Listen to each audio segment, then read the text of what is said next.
La planète brûle, le réchauffement climatique accélère de manière inquiétante. La hausse moyenne des températures atteindra 1,5 degré dès les prochaines années, prévient le rapport du GIEC. Aucune région du monde n'est à l'abri d'événements climatiques extrêmes, avec une hausse notamment du niveau des océans, désormais considéré comme irréversible. On en parle avec Greg de Temerman, directeur général du think tank Zenon Research et chercheur associé à MinParisTech.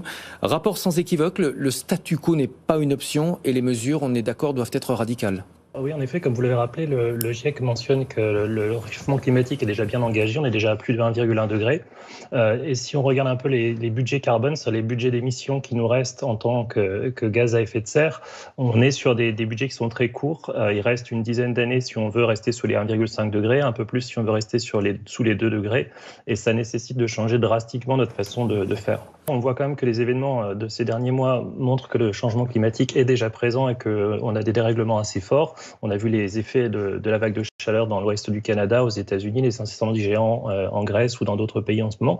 Donc on voit que les effets sont déjà présents et qu'il faut absolument les prendre en compte dès maintenant. Le rapport rappelle ça en détail, rappelle aussi que tout est dans nos mains, que le climat de demain, c'est nos émissions.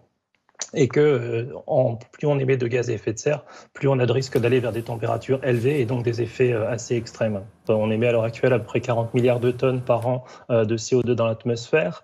37% de notre électricité dans le monde, c'est encore du charbon. La même chose qui nous sert depuis plus de 200 ans.